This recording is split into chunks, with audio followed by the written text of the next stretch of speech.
Let's jump to a tiny independent picture called Avatar. Just, hey, slow down. Wait up, I just want to say thanks for killing those things. Ah! Damn! Don't thank. You don't thank for this. Well, that was a success. What was it like to be you in the height of Avatar mania?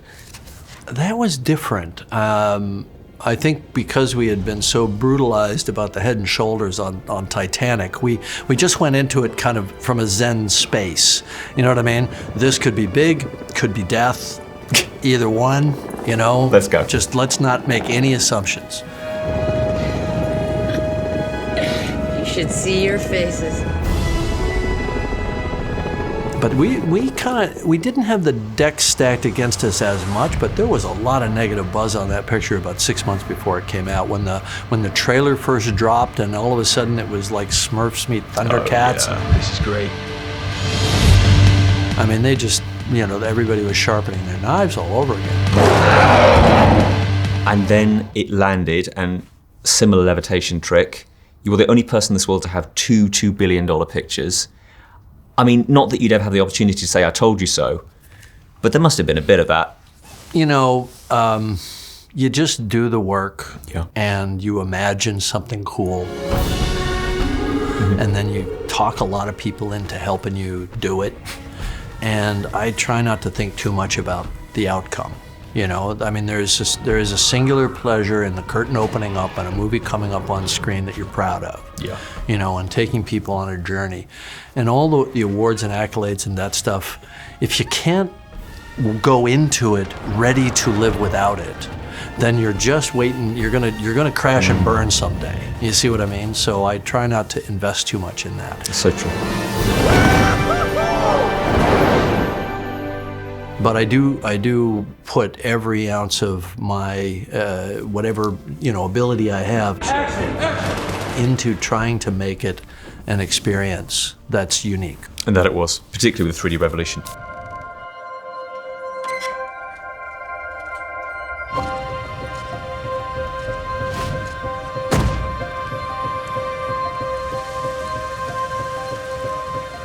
Does it bother you that I'm not completely human? You are the most human person I have ever met. Let's jump to Alita. And forgive me if I say Battle Angel Alita, okay? Because that's what's in my head. No, but you can't. I know I because can't. It's Alita, Battle Angel, because the next one will be Alita, Fallen Angel, and Alita, you know, Exactly. Avenging Angel, and Alita, whatever. I mean, that's assuming we make some money. Otherwise, Sure. It'll be Alita. Who's Alita? Alita? Alita? There was an Alita? I don't remember Alita. See, it's not even Alita in Japanese. Her name's Gali in the original.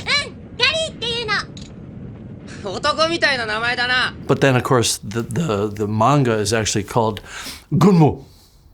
Doesn't sell in the Western. Is that going to really...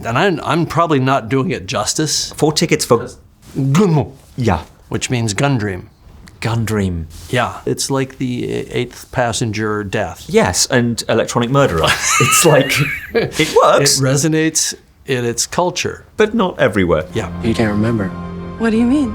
Doc found you in the scrapyard. So you must be from up there. And I'm just an insignificant girl. Yeah, that's what they want you to think. Where do you tackle translating the original into a Western audience-friendly script? Like, where do you begin?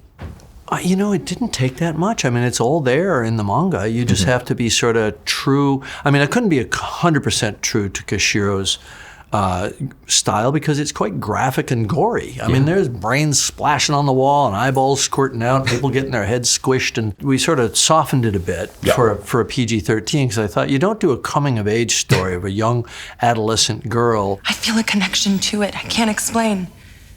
This could be who I am. finding her identity in her mid-teenage years and make it R-rated. You've been given a chance to start over with a clean slate. How many of us get that? Why did an enemy warship respond to me? I mean, that would just kind of be dumb on its face. Because I knew that ship. The characters were there. I've been on others like it, haven't I? Some of the shots, I mean, Haven't I? Whatever you were, it's not who you are now. when she takes her heart out and offers to give it to Hugo, and it's in her hand, actually sort of beating. I'd give you my heart.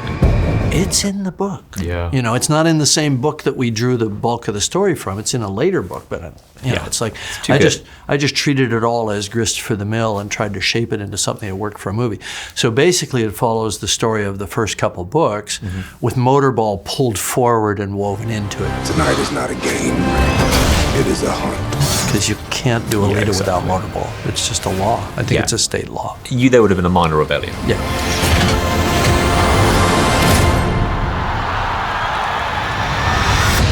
Can I ask about how closely involved you were with the design?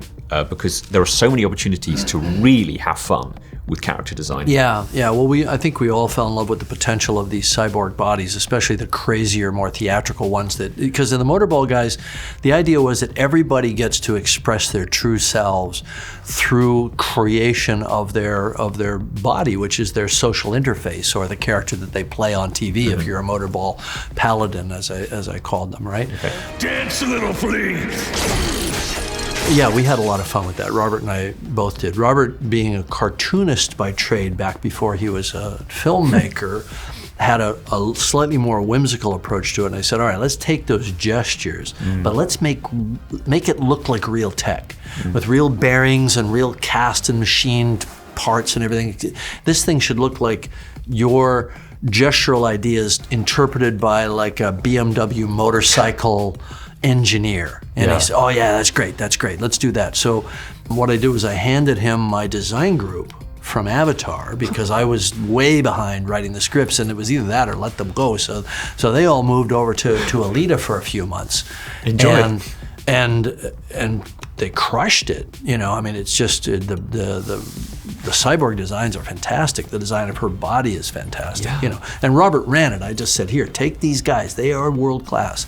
And then he just told them what to do, and results what you see. I've got to wrap it up because I'm Yeah. getting the signal, but I need to ask you, what mementos have you kept over the years? What is in JCHQ? I have the ship's wheel from Titanic, because I think it's always good to remember what it feels like to be the captain of a doomed ship.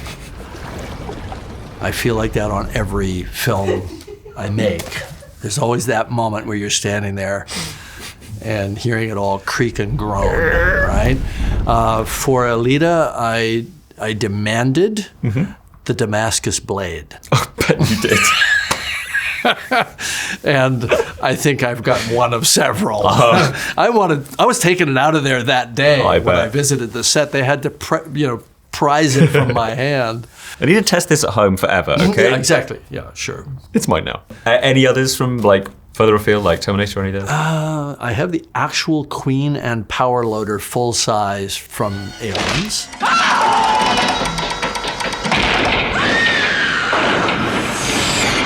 What, in your garage? Or? More or less. I have the amp suit from Avatar. Oh, wow. I keep that close to my office because you never know when you're going to need to walk through a wall and mess people up. You gave me a note? All right. Exactly. Studio note? Yeah. I'll show up in my amp suit and we'll see how far that goes. I love the idea you say, I need to pop down the shop. Shall I take the car? Or the amp suit. I'll go for the amp suit. James, it's been such a pleasure. Thank you so much. Yeah. Have a great rest of your day. Good fun. Thanks for watching. If you like that, then do watch these videos, or you can listen to my podcast called Radio 1 Screen Time. Oh, and do not forget to hit that subscribe button. You can now get more Radio 1 in your life by downloading the BBC Sounds app or the BBC iPlayer app. Search for full-length versions of these interviews by typing in Movies with Ali Plumb.